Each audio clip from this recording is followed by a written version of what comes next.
Well, hello, and welcome back to that thing we like to call Curless Mania, where we talk all things pop rock and prog.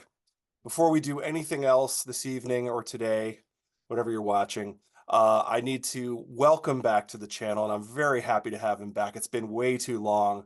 Mr. George Lamie, how are you, George? Good. What's been going on, Tom? You know, this little bit of this, a little bit of that. Life. A lot of music listening, and I'll tell you this week, I'm going to call this episode. I just told George this; he was okay with it. I'm going to call it Lamie University because I feel like he is really schooling me in fusion, and I'm sort of still a fusion sort of newbie, and but I've been delving in. I mean, I'm still in the 70s. There's a ton of 70s fusion, right? So I'm still in the 70s. So it's going to take a long time to get out of the 70s, but and I will at some point. But I'm still in that thing. So what we're doing, last time we talked about some fusion, and we're going to continue that. And George, last when I talked to George, I said, "What do you want to do next?" And he threw Gong at me, and I was so confused because I was like, Gong. I thought Gong was like a space rock. I was like, wow, George really wants to go in this left turn, like space rock, psychedelic rock thing, and it's not that at all. Two anyway. What's that? I said not these two anyway. Not these two. This is Pierre Lamond's Gong. Is that how you say his name? I think Moerlen, but I'm not sure. I think Pierre it's Moerlen. Moerlen. Okay. Who is the drummer, of course. So that warms my heart immediately. If the drummer takes the band over, I'm usually in. Like count me in because I was started as a drummer. I'm a musician. I started as a drummer, so drummers are close to my heart. So if a drummer is like the leader of the band, that kind of psychs me up. I'm not gonna lie. Yeah, I can't claim to know the history, but from what I understand, when Hillage left, it kind of fell to Pierre to run the band, and so he decided to make a little change with the style. Yeah. Yep. Yep. And it's extremely rhythm based, which is just like I just love that it's so. Oh, well, we'll get into it, but basically what we're doing today is we are doing a battle between. I don't have physical copies. I usually have physical copies, but I don't. So George, if you have them, yeah, there we go. So we're doing gazois. I don't know if that's how you say it right. Gazois, which is like Uh, yeah, Gazus, which is French for effervescent. gazoos. Okay, yep, got it. And then against espresso 2. Yeah, So, uh, 76, 78. yep. Yep.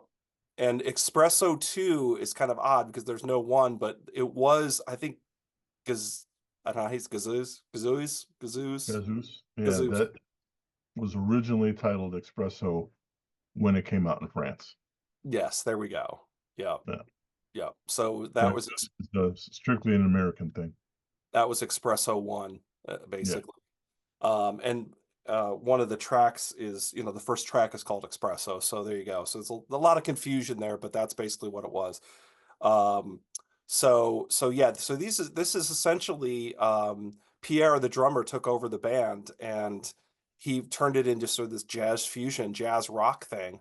There's little bits of rocks, spread among the jazz fusion, especially with the Alan Halsworth guitar work, which is just all sprinkled all over both of these records. Thank God. I mean, would you Never a say bad thing. would you say that this is one of the, I mean, this is just an amazing platform for Alan Halsworth, these two records. Would you say that? Yeah, in a way, anyway. I think I like him in this more rocky feeling band.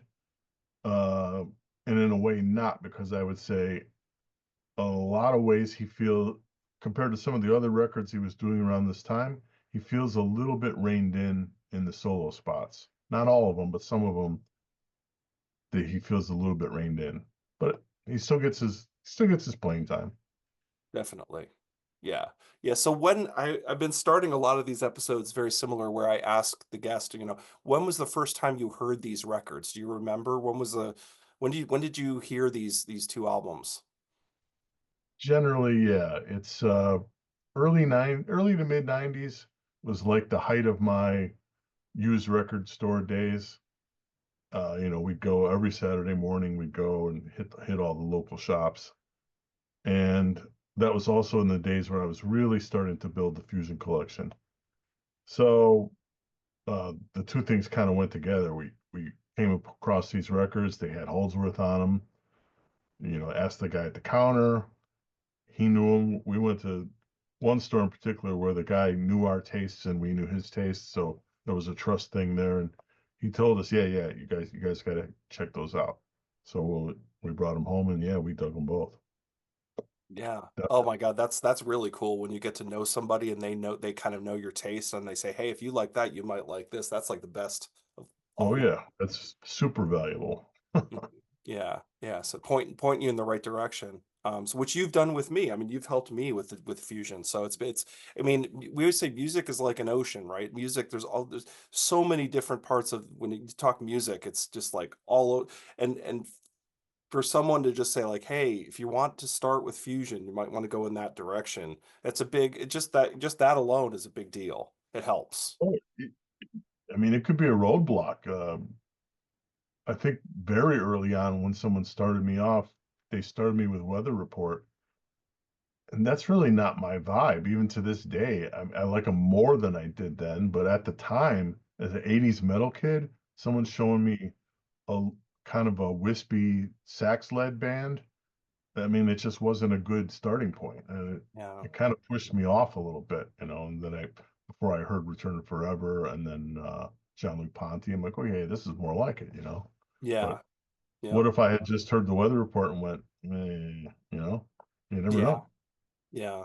Yeah, that's interesting. I guess 'cause I've always noticed that because I noticed you don't talk about Weather Report very much. So I assumed you weren't a huge fan, but Yeah, you know, they're okay. yeah, Yeah. I mean, they're good for what they are, but it's not my cup of tea necessarily. Yeah. I mean, I definitely, as I've grown in the fusion thing, I've noticed that like, bands like Return to Forever and Mahavishnu are a little bit more aggressive, I would say than Weather Report, you know. I'm a rock kid and turned into a metal kid, so aggression is always going to be good with me. It's exactly, exactly. So I can see that you leaning more in that direction for sure. Um, Yeah. yeah, yeah. So yeah, so let's jump into these records. I mean, so Gazoos is the seventh album as Gong. Again, this is it was labeled as Pierre Moerlen's Gong at this point, because he basically was running it, not David Allen anymore. Released November of '76. It was recorded in September of '76 at the Manor, which is a really cool studio run by Richard Branson. Because there's a lot of connections to like Mike Oldfield and Tubular Bells, and I think Pierre played on Tubular Bells, and I think Yeah. Tubular Bells was recorded at the Manor too. Um, I think upon release, it was still just Gong. okay. Contract, they had to keep because of the contract that they run, they had to keep it Gong. But then as soon as the contract ran out, then they started referring to it as Pierre Moerlen's Gong because Okay. they wanted to differentiate the fact that it is primarily a or different sounding band at least. So Yeah. Very, very different, I would say. Uh, yeah, you know, this was produced by Dennis McKay. And as you said, the translation of the title is kind of French for sparkly or sparkling or like effervescent. yeah, fizzy drink kind of thing. Yeah, yeah. The title was again changed to Espresso for the US release. I have to say the major special guest for me was Alan Halsworth. I mean, that's where I come in where I go, okay, I know Alan Halsworth. So for him, and his tone is so recognizable when he jumps in. You're like, oh, there's Alan, there he is. So Yeah, that to me was like the huge special guest on here.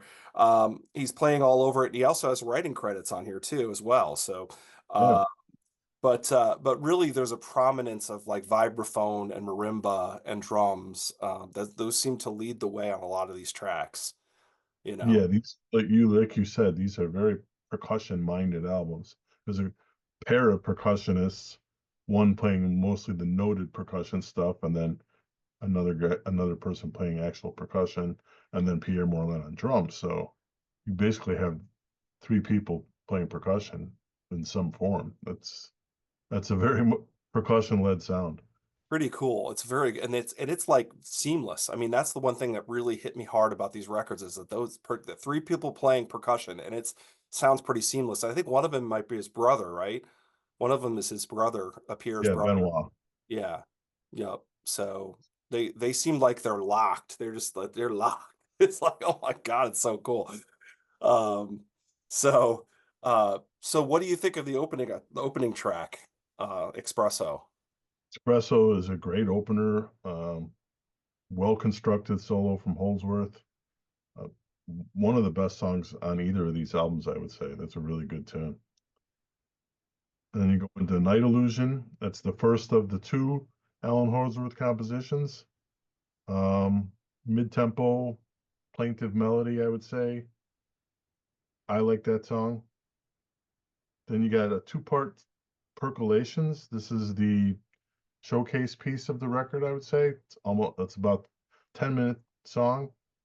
Um, it depends on my day. You know, sometimes I like it, sometimes I feel it drags on a little bit. It's kind of in three sections.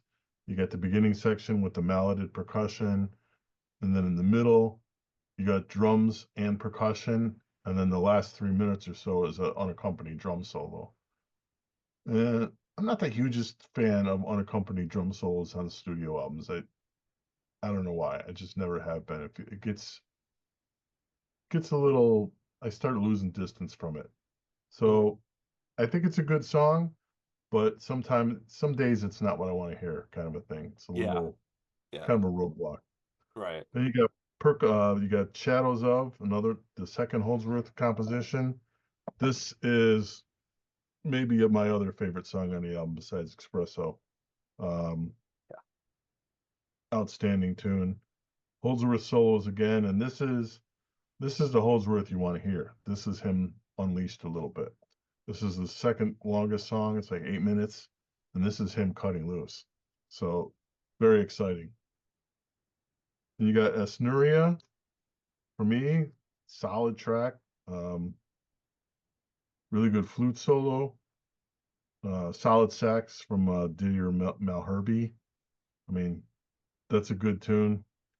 Uh, and Mirel, the closer, um, it's kind of a dud for me. It's a drumless ballad, which generally not my favorite thing. And then I don't really feel it hangs together melodically. I feel like it's more like a conversational piece, like a solo piece. Mhm. It's got electric piano. It just doesn't feel like it goes anywhere. For me, it's a little bit of a dud closer. But I was wondering what you ended up thinking about it. Yeah, it kind of feels like like almost like a Wurlitzer and acoustic guitar together or something like that. I don't know, something like that. Mm. But yeah, I agree with you. It's a little odd. It's kind of odd closer after all of this like fireworks going off earlier. It feels like a very an interesting way to end the record. It's a little odd. Apparently, the bass player wrote it, Francis Mose, and apparently that was part of the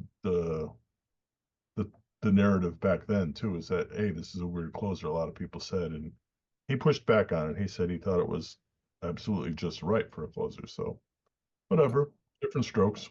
Yeah, no, I agree. I mean, and it's funny. Just for my notes from this record, I agree with. I mean, Espresso is just I love that track. I have excellent in caps opening track, very tight ensemble playing, which is kind of like what happens in this whole record. This sort of this ensemble playing that's just so tight, and it's just really knocks your sock off. Um, and I love the drums and the vibraphone together. And that's kind of a theme with this record is just that vibraphone and the drums just in lockstep. Uh, Yeah, and there's horns on this track. The arrangement is airtight. I mean, that's the other thing. They must have rehearsed a ton. I mean, I know these guys are talented, but Jesus, they must have rehearsed on this for this as well because there's so many changes and everything's so tight. But yeah, I love Espresso. I think it's a massive, awesome opening track. Night Illusion, like you said, another huge winner. Heavier track, kind of seems like a little heavier, and written by Holdsworth, as you said. Kind of had like a doubled electric guitar riff. So there's a little bit of rock in there, which I like. Then it You don't drifts. really hear that from Allen too, like a power chordy thing. That's not, in years come, he would totally stop doing stuff like that. So that's cool. Yes, I even had that in my notes. I have power chord, like with a question mark. Like, what is happening? Yeah, Yeah, yeah, exactly. But I love it. I love that track. I think Night Illusion's great. Percolations, I couldn't agree more with the drum solo at the end. It's like that was kind of it feels like unnecessary. I love the track up until then, and then when it kind of goes into it just feels unnecessary. It's yeah. not bad. It's just not. It just like okay. The middle part with the drums and the hand percussion, the marimba, I'm all about that. I They love could have that. Oh man, I love that part. they could have shut it down at that point, and you're at like almost 7 minutes, and or faded it out, or I don't know, do something. But Yeah. It almost feels like you're floating on a river or something like that thing in the middle. I just love. I just think it's killer. Yeah, so I like Percolations has a lot of highlights. I just wish, like to your point, I wish they would have just cut it a little earlier because it didn't need to be 10 minutes. Um, and then Shadows of, great track, love it. Same, Alan just really some cool flute playing in there too as well. And I even have in my notes because you said it. Alan seems very free on this track. He seems like he's just doing what he wants to do, which is really cool. Um, yeah, he's really letting loose. Um, and I love as Muria, is that how you say it? I think. yeah. I love the funkiness of that track. It's slightly funky. And the sax and the guitar lines, and like I said, here it is again, power chords, question mark. Yeah, I really enjoy it. I like when they get kind of funky. I really enjoy it a lot. And then to your point, we already talked about the closing track. It's a little odd, but it's not crazy bad or anything. It's just a strange left turn at the end. So Both of these Holdsworth compositions are money. I mean, yeah, and they don't sound like his light writing would get to be in the '80s. It would get to be kind of obtuse. His '70s stuff. I mean, he wrote some really good tunes. yeah, yeah. I'm all about those two tracks. I think they're great for sure. So, what do you think of Espresso 2? This one, you got Heavy Tune. That's the lead track. Pierre Moerlen's only contribution on this one from the writing end. It's not particularly heavy, so it's kind of a weird name, but it's a good solid track. I would quibble with the decision to have Alan play rhythm guitar so Mick Taylor could play the lead. Really? I guess Mick Taylor and his friends and family like that, but I don't like that. Hmm. I'm not a Stones guy, so even if I was, I still don't think I want to hear Mick Taylor solo over a fusion tune instead of Alan. But hey, Right, I right. didn't produce it, so Yeah. you got Golden Dilemma. That's the first of a pair of great tunes from new bassist Hansford Rowe. Uh, this guy, I think he's a slightly better player and definitely a better writer than the guy that wrote Mirel. I mean, Hmm. this is a really good tune, upbeat stuff. Um, you got two tunes on this from him, and you got two from the previously mentioned Mirel Bauer, who plays the noted percussion. Um, which I don't know, is she working on a theme here? Her songs are called Sleepy and Boring. I know. I know. It's, and then neither one of them is. There, you think, oh, that's going to be a ballad. No, they're not ballads. They're both solid tunes. I don't know either one sets the world on fire, but they're both good tunes. I think it's the other ones on the album though that are the best ones. So you got the next tune is the other song from the bassist Hansford Rowe, which is Solely. That's my favorite track. Great opening melody from Holdsworth. Totally, just you hear it and it's that's a Holdsworth melody. I mean, it's so good. Yep. Um, that's Alan's blazing away on that solo. This is the one that where on this album where Alan gets to go off. So Yeah. that's a must. And the other song on here is Three Blind Mice, which is Benoit Moerlen wrote that one. That's the closer. Slamming tune. I mean, this That would be the other one. The three upbeat jammers are Golden Dilemma, Soli, and Three Blind Mice. Those three alone make this album a winner to me. So dig this album. What'd you Yeah. think? Yeah, I liked it. Very solid. Very solid. And my first take, after listening to it all the way through was who is playing bass? Like he is just killing it through this Yeah. whole record. Um, so like you said, he was a relatively new to the band, Hansford Rowe. I had to look him up. He has a lot of big resume.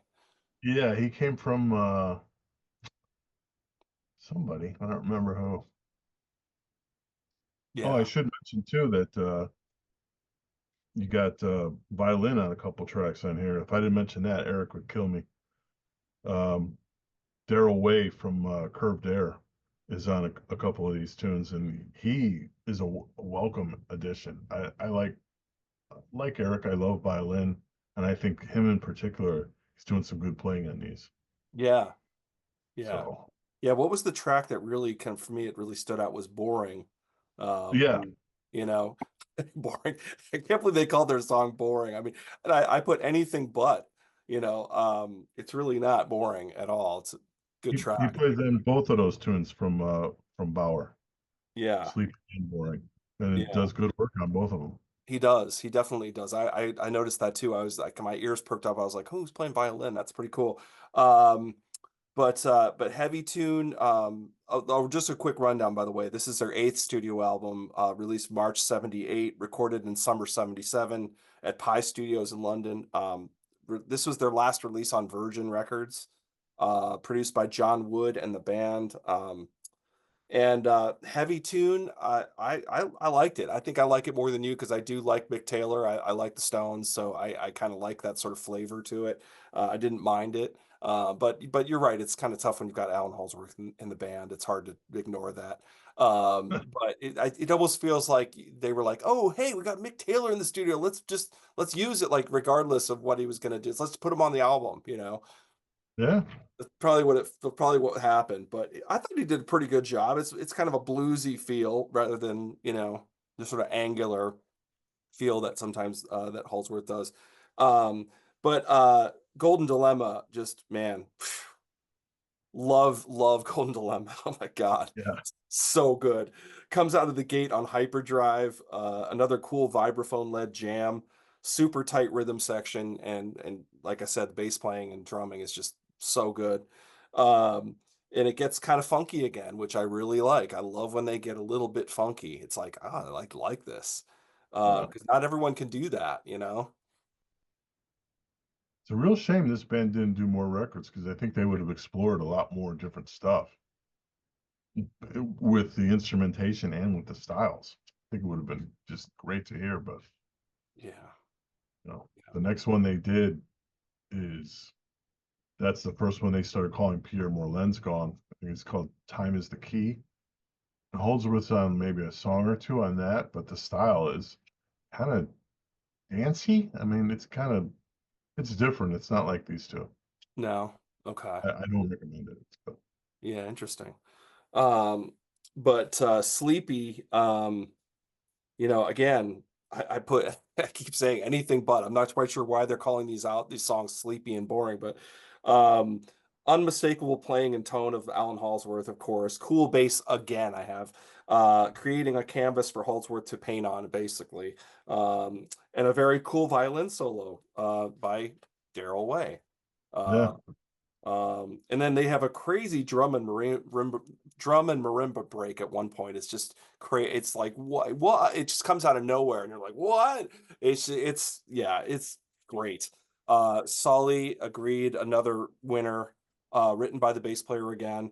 And I said yet another great groove that they let Alan loose on, which I mean, and like you said, he really goes nuts on this one, yeah. um, in a great way. I just love it.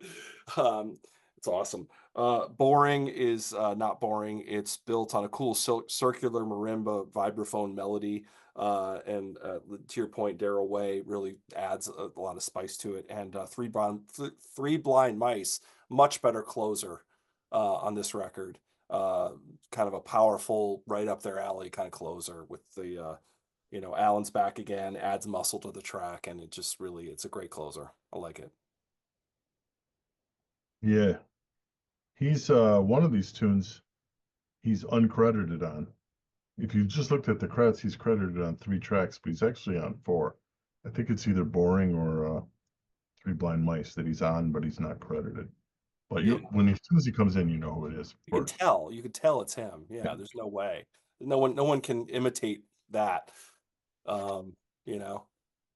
And I So should mention, just for you know recent significance, you got Bon Zaga on guitar on a couple tracks here. He's currently in an instrumental prog band called Soften the Glare that maybe people know. Uh, Really good band, a trio. I think they're from the East Coast, but that's kind of a curiosity, I guess. yeah, That yeah, he's still around, still doing it. still You know, playing. yeah, still doing proggy instrumental stuff. Yeah. No, that's great. I mean, and again, this is for me, this is a revelation because I had never heard of Pierre before, Pierre Moerlen, and I have new respect. I mean, the guy's a great drummer. Man, talk about somebody you've never heard of that you're like just getting blown away by. I'm like, that guy can play. Yeah, he's good. Yeah, yeah, Passed and within the last 10 years he passed. I don't remember exactly when, but yeah, he was a good player. yeah. I think I read that he died at 53, which is like, wow, what? That's way too young. But yeah. I So didn't know that. Huh. yeah, which is crazy. That's young, but yeah, no, I mean it's. Gong is an interesting band. They're just like a cast of thousands, with if you look at the who's been in the band, it's and gone through so many iterations, and it just seems like this. It's I think they're still playing. They're still doing gigs, or at least were a couple years ago. I think so. Yeah, some version of them is still out there. Yeah, so kind of interesting that they've lasted so long. Yeah, 'cause they're not, not no commercial aspect whatsoever. So Yeah, I think so. That's what I was going to ask you. It's interesting because this music is so uncompromising and so non-commercial, and but I mean, it's pleasing to the ear. I love listening to it, but it's not. I wouldn't say it's like super commercial. And it's interesting that they were on Virgin for a while. They were on some pretty big labels, and I think it was I I was thinking that maybe it was the connection with Oldfield and like Tubular Bells sold really well, and you know what I mean, and they saw the Soft Machine connection and the Oldfield connection, and they had this sort of momentum from just be having all these connections. it I was don't. like mid-70s England, like everybody played with everybody. Like Yeah, everybody knew everybody, and same studios, same labels, same everything. yeah, Seems all very interconnected. yeah, yeah. And I mean, some of this stuff I mean, it sounds like, some of this stuff almost could be like soundtrack music or something. They could have, I don't know, who knows, but maybe they didn't care at all. They just wanted to put out some great music, which they did. And I mean, it's still to this day, you listen to these records and go, wow, this is like high level musicianship, like all the way through. These, for me, these are two must-haves of mid-70s fusion. You got to have them. Yeah. Yeah, I'd agree. I'd agree after learning about them this past couple months. I'd say for sure it's up there. No question. Really like both of these albums a lot. So, but we have to do the whole like if you have to pick one thing. So, would you if you had to pick between these two? This is tough because they're both very, very good. Um, which one would you? Yeah, It just depends on what you feel like this week, I guess. it's splitting hairs, but I'm going to go against the grain. I think from what I see online, most people prefer Gazeus. Hmm. For me, you got to go Espresso too because it doesn't have the dud ballad right there. You only have 6 songs on each album, so if Right. one of them's not good, that's a fairly good percentage. That's like 16, 17% of the album is one you might skip a lot of the time. So that's right there. That's enough for me. But I just feel like also I don't know. I maybe because I think my first one that I got was Espresso too. I just feel Hmm. like songs resonate more. Soli is my favorite song that they do. I love that song. Hmm. But it is hard to beat the other songs on Gazoos, but I gotta go Espresso too. Okay. Just just for the one tune. I mean, that's Yeah. enough for me. Yeah, I mean well that makes sense. That makes sense. I'm gonna go Jesus because I just love the highlights. I absolutely adore Espresso, and I love Night Illusion, and I love absolutely love Shadows of, and Yeah. even and then, like I said, if Percolations was like 8 minutes, it would be another like gem. Um so I just those tracks just really elevate it for me. The But early part of Percolations, I can see what you're saying about soundtrack music. Is I feel like that the early part of that kind of builds. It's kind of like a slower kind of sci-fi type thing, maybe, and it kind of builds up to the dual percussion thing. I kind of get what you're saying. That yeah. would be along those lines. Yeah, some of these have a serious atmosphere to them, like you could hear playing in a background of a movie or something. Um, Yeah. you know, Espresso 2 is probably a little more direct. yes, yes. And I will say that I really debate about the production of each of them. I mean, I think that Espresso 2 is warmer. Is that possible? I don't know if that's possible to say or if you agree with that, but I think Gazoos is cleaner. I think the production wise, I think I like Gazoos a little. Seems a little cleaner for whatever yeah. reason. Hmm. So slight bassy Paul on Espresso 2. Little Right. little fuzz on it or something. Doesn't sound as clean as Gazoos. Yeah. Yeah, I think maybe that was the thing that kind of pushed it for me a little bit too. But I mean, it's not that anything's wrong with Espresso too, because believe me, there's not. It's just a little bit different. Um, and you can't lose with either of these writers. There's no you can't lose. No, which generally like mid 70s Holdsworth. They're all not just good, they're all classics. I Yeah. mean, Believe It and Enigmatic Ocean and One of a Kind. It's everything he did turned to gold. Yeah. Yeah. Yeah, on occasion, once in a while when I was listening to that, I kind of got little bit one of the kind vibes at times. A little bit, yeah. Yeah. Yeah. Which is like a huge compliment because that album just rips. And little bit of bundles, a little Hmm. bit of soft machine vibe on a little bit of, Yeah. so, you know, Yeah. again, it's all English, all the same time period, all the same instrumentation, some of the same guys, you know. Yeah. Yeah. Guess it was inevitable. There's a little bleed, but it Yeah. still has its own sound through that whole percussion thing. Yeah, it does. It does. I mean, I've never heard an album, these albums, I mean, are just so unique in that whole percussion tapestry going on.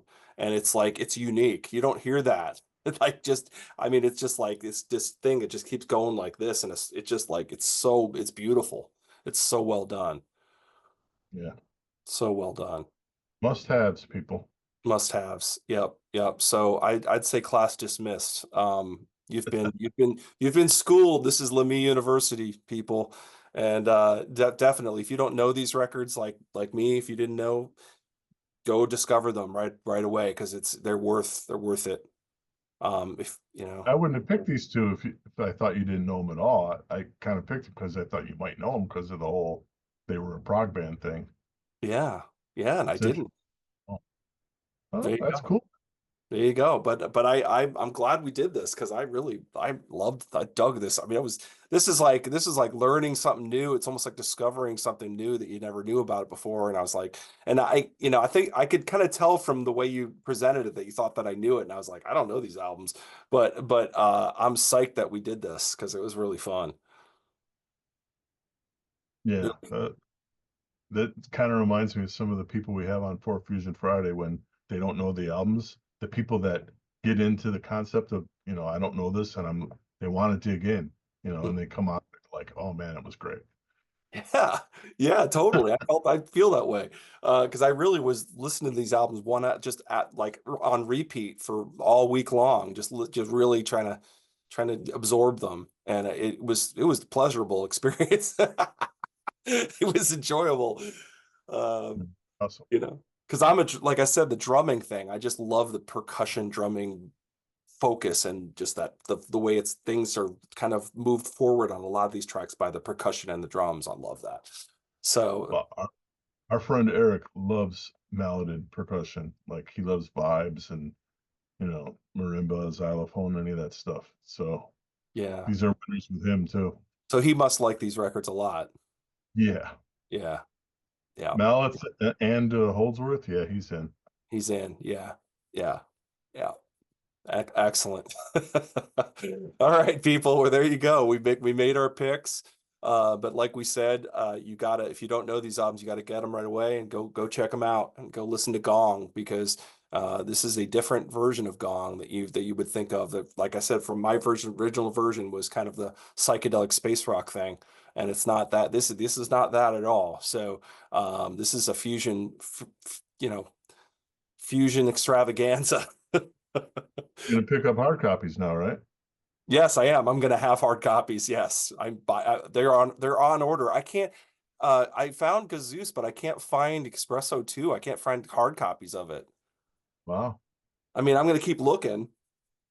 I mean, even Yeah. like online, I was like one, my first look. I didn't do a huge deep dive, but the first look, I couldn't find Espresso 2 yet. So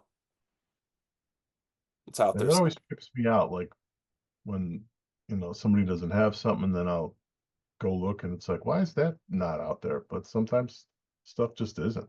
I mean, Yeah, yeah, and then it'll pop up. Somebody makes it for sale, and especially with Discogs, all that that's just everyone selling their collection. So you never know when some guy gets tired of his collection, and there it is. yeah. Yeah, I think that's my next look is Discogs. I'm gonna be looking on there. So I'll find it. It'll find it eventually. And I also enjoy having because I still go to record stores a lot. So I do like having a to get list where I just make my list and just every time I go I have to look for that album. Yeah, Kind of fun to have that. And then when you yeah, find it, you're like, yes! It's like the holy grail, you know. Um, yeah. yeah. That was a big thing. Well, my buddies back in the used CD store days, like we'd always go in a pack, 3, 4 guys, and like everyone's doing the trudge through. And then when someone finds something that we've all been looking for, dude, hey, the best feeling in the world that you're the guy that came upon it before the other guy. It totally, and seriously, it's weird. I still get that to this day. I mean, I feel still as a 12-year-old, I used to get all excited about finding albums or whatever.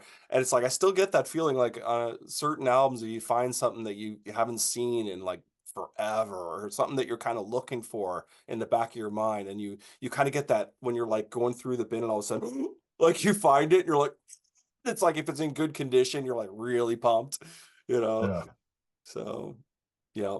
So, and that's been happening with me more with Fusion because I'm building my Fusion collection. So if I yeah, find, you got more openings.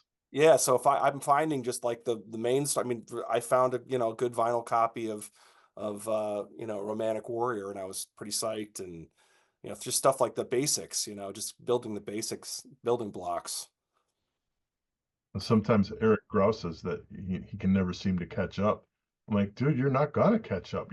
Yeah, there's so Yeah. much stuff out there. You gotta let go of that idea, you just it's too much out there to ever really catch up, and you're at a disadvantage because you're behind. Yeah, exactly. Exactly. It's like you can't run a marathon in 5 minutes. No, It's gonna take a while. So yeah, enjoy the chase. yeah, that's exactly enjoy it. Enjoy the search.